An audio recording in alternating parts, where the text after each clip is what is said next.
Salmo 7. O título: Sigai, canto de Davi. Almeida, revista corrigida.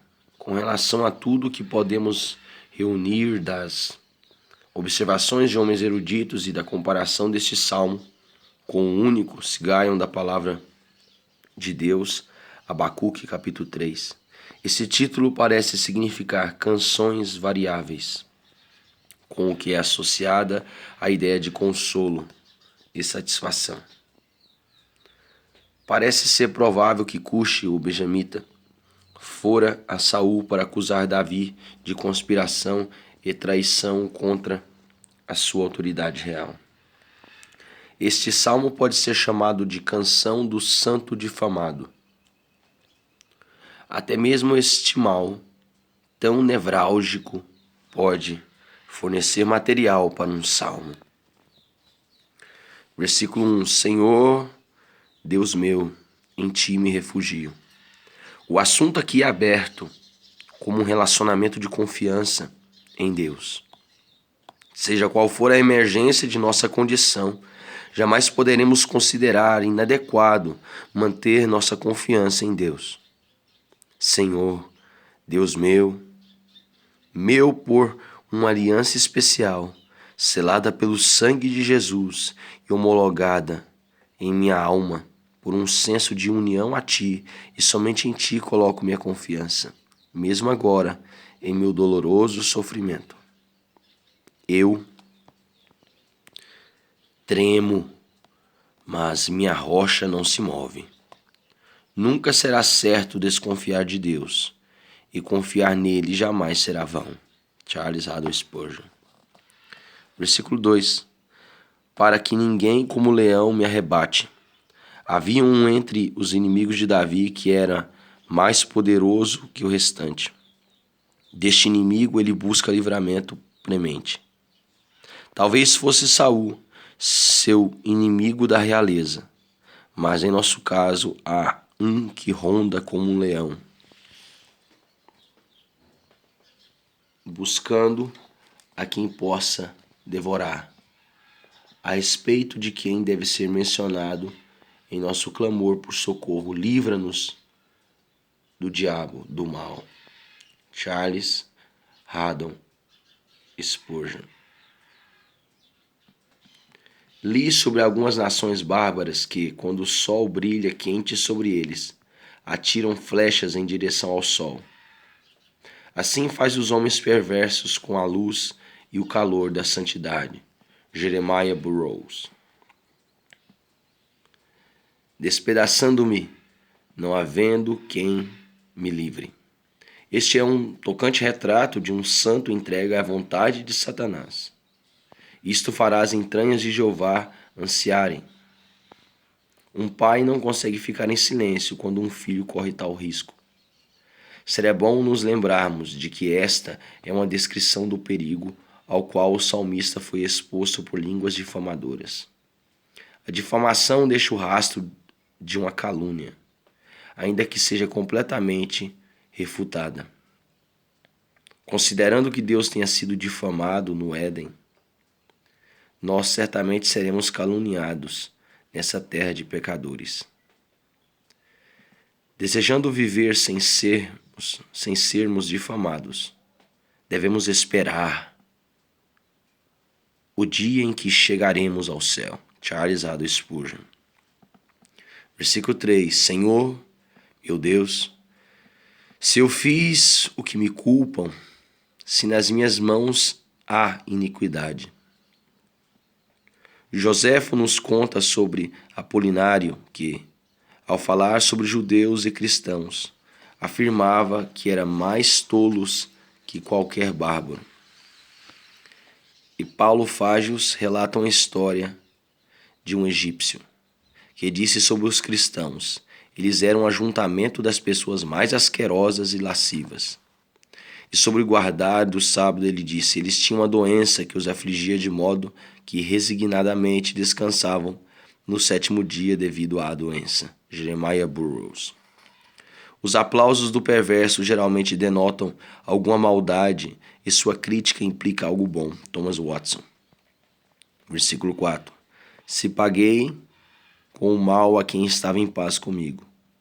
Fazer o mal em troca do bem é corrupção humana. Fazer o bem em troca do bem é retribuição civil. Mas fazer o bem em troca do mal é a perfeição cristã. Ainda que esta não seja a graça da natureza, é a natureza da graça. W.M. Secker. Versículo 6. O juízo que designaste. Davi, de modo a orar acertadamente, descansa na palavra e na promessa de Deus. E o sentido de seu exercício é o seguinte: Senhor, não sou guiado por ambição ou por paixão tola e obstinada, ou desejo depravado para pedir a ti arrogantemente tudo quanto satisfaça minha carne. Mas é a luz clara da tua palavra que me dirige, e dela dependo firmemente. João Calvino. Versículo 8. Nos últimos 2 versículos, ele suplicou a Jeová que se manifestasse. Agora que ele se manifestou, Davi se prepara para unir-se à congregação de pessoas que cercam o Senhor. Charles Haddon Spurgeon. Versículo 9. Cesse a malícia dos ímpios, mas estabelece tu o justo. Não é este o anseio universal de todo o grupo de eleitos? Charles Haddon Spurgeon. Versículo 10. Deus é o meu escudo, ele salva os retos de coração. A verdade, como óleo, está sempre em sobreposição. Não há poder de nossos inimigos que possa afogá-la. Charles Haddon Spurgeon. Versículo 11. Deus que sente indignação, que sente ódio todos os dias. Deus que se ira todos os dias. Não temos um Deus insensível e nécio com quem lidar. Ele pode se irar. Não, na verdade, ele está irado hoje e todos os dias com você, pecadores ímpios e impenitentes. O melhor dia que já nasceu para um pecador traz consigo uma maldição. Charles Haddon Spurgeon. Deus que se sente indignação. Deus que sente indignação. A expressão original aqui é muito poderosa. A ideia verdadeira parece ser a de espumar pela boca por indignação. Richard Ment.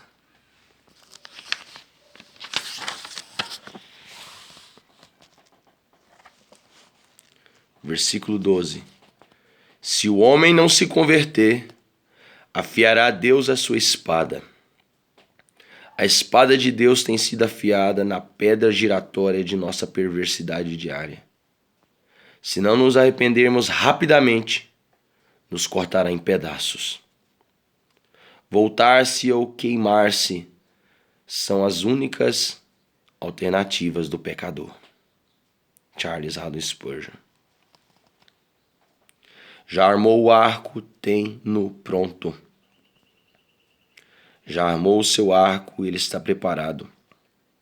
E é seguro estar onde as flechas de Deus estejam prontas para voar ao redor de nossos ouvidos?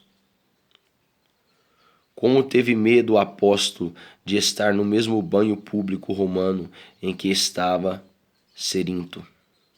Levantai-vos, disse Deus a Moisés, do redor da habitação de Corá, Datã e Abirão, para que não sejais arrebatados em todos os seus pecados.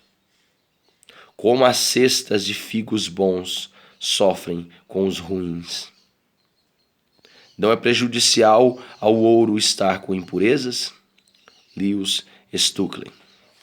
Versículo 13. Instrumentos de morte. Lembre-se, as flechas de Deus nunca erram alvo, e todas elas são instrumentos de morte. Charles Haddon Spurgeon.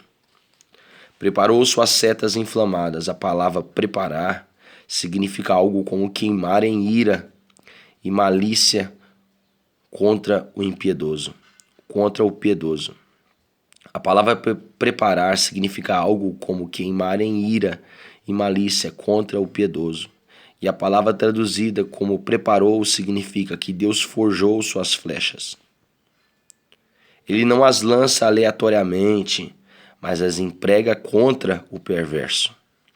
Um certo Félix, conde de Wartenberg, um dos capitães do imperador Carlos V, jurou na presença de muitos durante um jantar que, antes de morrer, ele cavalgaria sobre o mar do sangue dos luteranos, que chegaria aos seus calcanhares. Aqui está alguém que ardia em malícia, mas observe como Deus emprega suas flechas contra ele. Naquela mesma noite, a mão de Deus o atingiu de tal forma que ele foi estrangulado e afogou-se em seu próprio sangue. Ele não cavalgou, mas se banhou, e não até os calcanhares, mas até a garganta, não no sangue dos luteranos, mas em seu próprio sangue, isto antes de morrer. Jeremiah Burroughs. Versículo 14. Eis que o ímpio está com dores de iniquidade. Uma mulher com dores de parto provê a primeira metáfora. Eis que o ímpio está com dores de iniquidade. Ele está repleto dela, aflito até não conseguir aguentá-la. Ele anseia por fazer sua vontade, sente as muitas pontas até que sua vontade seja executada. Charles Haddon Spurgeon.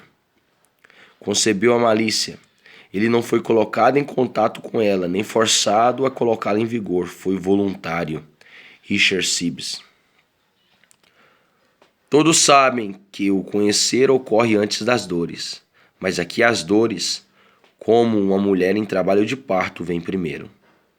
A razão disto é que os perversos são tão ardentemente instigados pelo mal, que maliciosamente planejam que, de pronto, o colocariam em prática se pudessem fazê-lo, mesmo antes de haver concebido o como fazê-lo. J. Mayer. E dá à luz a mentira. As distrações da terra são como as de Jael. Sua mão esquerda lhe oferece leite, a direita uma estaca. Thomas Fuller. Versículo 15. Abre e aprofunda uma cova. Ele foi astuto em seus planos e diligente em suas obras. Humilhou-se ao trabalho sujo de cavar. Não temeu sujar suas próprias mãos. Estava disposto a trabalhar em uma vala para que outros nela caíssem. Quantas maldades os homens farão para retaliar os piedosos. Charles Haddon Spurgeon.